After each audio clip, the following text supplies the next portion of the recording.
his 15 minutes of qualifying 2. But this is qualifying 1, 12 minutes left of it. We're looking at Xavi Vierge. He's going to be... Lorenzo Dalla Porta slots in behind him with Hector Garzo, the man I think we need to underline to watch. Bo Benschneider is there as well. Somkiat Chantra has pace around this track. We've just not seen enough of it yet. Nagashima slots in. Pons, Edgar Pons. Of course, he has lost his lap time on his opening lap. He's been wiped from the screens. This is Schrotter in the top 4. A little bit away from the pace. He was able to break into the 28s here last week in Q1 throw, so we expect to see a faster push here on his probably his second flying lap, just bedding in on that first flyer. It's some good time, but he's going to need to be quicker than that. Remy Gardner's pole time from last week, 28.6, so a whole lot of red lights up there. Chantra on a proper roll here at the moment for his opening from Neil a little bit earlier on. Sam's told him he's got 2 tyres for this, which is brilliant. Chantra goes a little quicker again, 29.4 now. Here, isn't he? Nagashima. Pons going quicker and quicker. Edgar Pons then. Yeah, that's a strong lap time, 29.4. He was MOTO2 European champion last year and made the step back to GPs. He's been here in the past with Tech. Make it through to Q2, that would be a big boost to his confidence. Well, Pons, it's his 53rd Moto2, believe it or not. Best place he's ever. So if he can make it through here, he will already be on his best qualifying position, because actually no, he's got 6 rows to it, I suppose is the question then for Edgar Pons. Xavi Vierge still outside. Stefano Menzi as well on a personal best. He's looking really good in this qualifying 1. Garzo moves up to 5th place. Personal best again for him. 2 now for Chantra. He's just rolling them off. He's 2/10 up on Edgar Pons, so... This morning Chantra managed a 29.1 and he's just a 10th outside that lap time, and same with Nagashima, so they're making it work here immediately on this hot. That temperature rises, they struggle to match those lap times from the morning. Schrotter has been dragging Lorenzo Baldassari with him, and that's good. So Lorenzo, he's the man that's behind them on the 62 machine on the MV. So it was Manzi who benefited from Schrotter's work.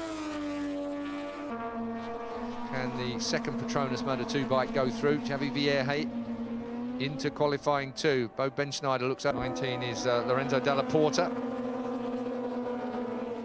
Lorenzo Dalla Porta, the 2019 Moto3. That's for sure. Vierge finally gets himself into the top 4. Pushes Edgar Pons out. Stefano, or if there are going to be any tyres for the end. Looks to me like everyone's staying out. Yeah, it seems that way. We do quite often hear from a little bit of grip the first 1 or 2 flying laps, and then it stays really constant. So some riders like that little bit of the brake attraction, where the likes of Navarro and Digi last year on the speed up chassis could do their best laps right at the end of the race. So quite a durable rear tire. Oof. Getting it on the move a little bit there. Classy looking setup, that MV. Looks really the scene of the accident for Sam Lowes this morning, with a very odd accident indeed. Edgar Pons has just... Hiroshi Ayama just having a word with Somkiat Chantra. He's top of the timesheets at the moment, and we need to push. Is that enough? And I think Hiroshi seems to push the guys pretty hard. He'd be telling them to get it back out there and maybe go for... Needed. I'm sure they're conversing in English, but obviously Oyama Japanese, Somkiat Thai. His English is not up. It takes a little longer when you're trying to translate it into your own language and then back through an intermediary language, if you like. Yeah. To make that through. You know, some riders, I always remember going back to the Barry Sheen days. Barry would speak languages at a time when it wasn't fact. Barry was great at picking up different languages, spoke German pretty well. You know, it was a situation where he was never afraid of it. But back then, in the sort of... It's quite common in the paddock now. English is the predominant language, but it's something I wish I'd have spent more time doing, because Italian, and it benefits you so much in a multicultural paddock, where if you can understand what everyone's saying. I didn't think so. There's always going to be a bit lost in translation. Very, very difficult, particularly when you've got a subtle change that you want to make, or you want to converse about, whatever it might be. So those languages are written.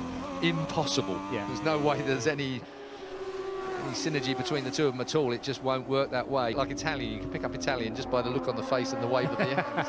Thai is very similar in that you can pick those little nuances up as you go as well. 5th place, but he didn't quite better his time, but he's comfortably in there. well, lap say after comfortably, lap. but he's got that third position ahead of Xavi, thanks in part to his second fastest lap. Legs extended, the doctors dangle into the braking area. We get Spargrove's pole machine coming down pit lane. Stunned, absolutely stunning for the Austrian factory. This, can't tell you what that means to the team. They will be absolutely fizzing. It's just such a shame there's not the hundreds of thousands bring the fans in. This has been a great MotoGP year, and to be denied the pleasure of standing on the terraces to watch. Yeah, you could imagine the party Red Bull would have put on here when they've got their bike on pole position at their home GP. Chantra on top then, top four, 2 minutes left to go of this qualifying one session for Moto2. We have one more qualifier to come where we sort out the front six safe. Nagashima likewise. Manzi and Vierhe's times exactly the same to the third decimal point. 29.431, 29.431 for Manzi and Vierhe.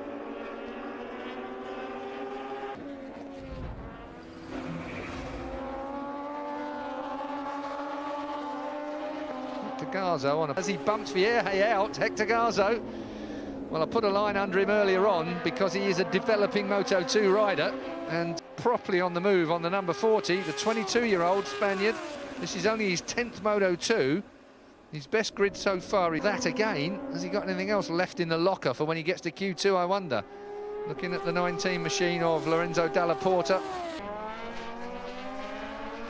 Hard work from the 8th row, turns one here. I've got to say, there's going to be more on the penalty loop than ending to get yourself launched up onto if you're getting too caught up with some of the bikes 6-7 abreast into the back there though.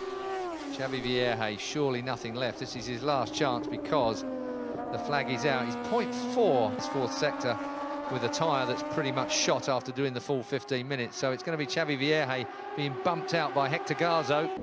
Disappointment then for the Petronas team, but they have got Jake Dixon, 5th fastest overall. Weather is staying good for us through all the qualifying sessions. Stayed away, it's so localised here, you just can't predict it. To the back of Manzi, down into turn 3. So Nagashima. He almost collected Corsi there on the way in, but you look Schroeder, Baldassari, Digi as your favourites to go through, but it just doesn't seem to be working for a few riders at the moment in the order. So it's been tough for both those riders, complaining not making that new front Dunlop work for them. It's not suiting their riding.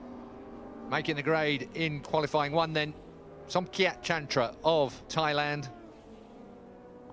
About that, D Mark BMW M Grand Prix of Styria.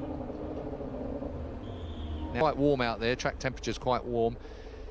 Motors really need to be, they'd like to start at a certain temperature and keep it at that. They're going to be fairly desperate. It's okay now, that sounds good English to me. We'll go back down to Susie and look forward to qualifying too. We look forward to hearing some more Thai from Keith Ewan. Which is good luck in Thai.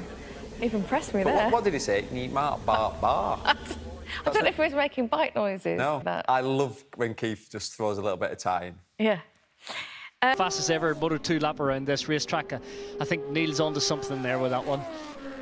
Zerk in this final session. Q2 it is then. It is for the front 6 rows of the grid in Moto. If you fancy catching them. And we'll wrap it all at the end of the day. We're here from the second go at the Red Bull Ring. Back-to-back weekends here. An opportunity, back-to-back weekends is something you do not get. And it gives you away, the VR46 guys.